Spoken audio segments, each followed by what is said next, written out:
Episode number 5. The two men, then, remained silent for a long time. In the darkness beneath him, the priest could not possibly have seen K distinctly, although K was able to see him clearly by the light of the little lamp. Why did the priest not come down? He had not given a sermon, he had only told K a few things which, if he followed them closely, would probably cause him more harm than good. But the priest certainly seemed to mean well. It might even be possible, if he would come down and cooperate with him, it might even be possible for him to obtain some acceptable piece of advice that could make all the difference. It might, for instance, be able to show him not so much to influence the proceedings, but how to break free of them, how to evade them, how to live away from them. Kay had to admit that this was something he had had on his mind quite a lot of late. If the priest knew of such a possibility, he might, if Kay asked him, let him know about it, even though he was part of the court himself, and even though, when Kay had criticized the court, he had held down his gentle nature, and actually shouted at Kay. "Would you not like to come down here?" asked Kay. "If you're not going to give a sermon, come down here with me."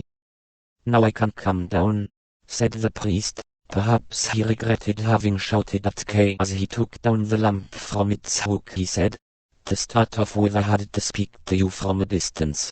Otherwise I'm too easily influenced, and forget my due." Kay waited for him at the foot of the steps. While he was still on one of the higher steps as he came down them, the priest reached out his hand for Kay to shake. "Can you spare me a little of your time?" asked Kay. "As much time as you need," said the priest, and passed him the little lamp for him to cut. Even at close distance the priest did not lose a certain solemnity that seemed the part of his character.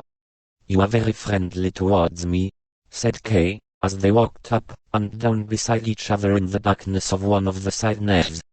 "That makes you an exception among all those who belong to the court. I can trust you more than any of the others I've seen. I can speak openly with you." "Don't fool yourself," said the priest. "How would I be fooling myself?" asked Kay. "You fool yourself in the court," said the priest. "It talks about this self-deceit in the opening paragraphs to the law. In front of the law there is a doorkeeper. A man from the countryside comes up to the door and asks for entry. But the doorkeeper says he can't let him into the law right now. The man thinks about this, and then he asks if he'll be able to go in later on. "That's possible," says the doorkeeper, "but not now. The gateway to the law is open as it always is, and the doorkeeper has stepped to one side, so the man bends over to try and see in. When the doorkeeper notices this, he laughs and says, 'If you're tempted, give it a try. Try and go in even though I say you can't.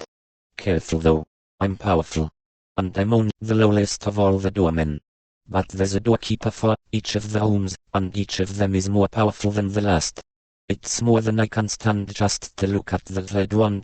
The man from the country had not expected difficulties like this. The law was supposed to be accessible for anyone at any time, he thinks, but now he looks more closely at the doorkeeper in his fur coat, sees his big hooked nose, his long thin Tartar beard, and he decides it's better to wait until he has permission to enter.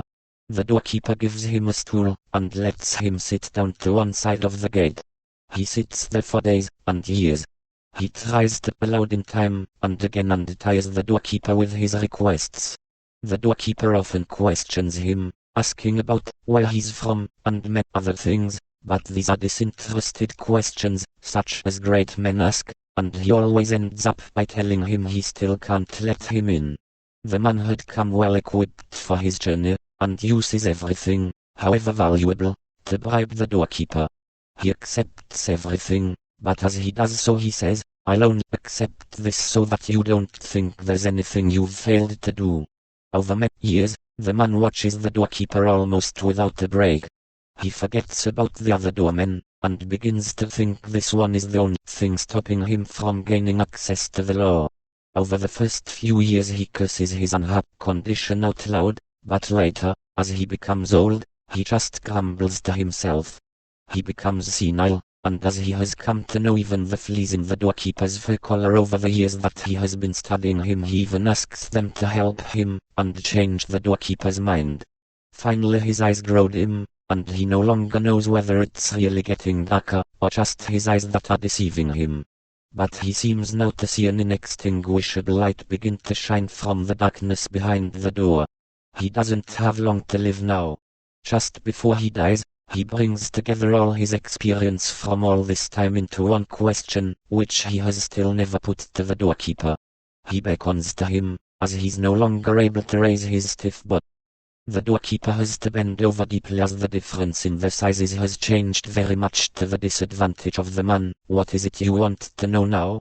asks the doorkeeper. "You're insatiable. Everyone wants access to the law," says the man. "How come, over all these years, no one but me has asked to let in?" The doorkeeper can see the man's come to his end, his hearing has faded, and so that he can be heard, he shouts to him. "Nobody else could have got in this way, as this entrance was meant only for you. Now I'll go and close it."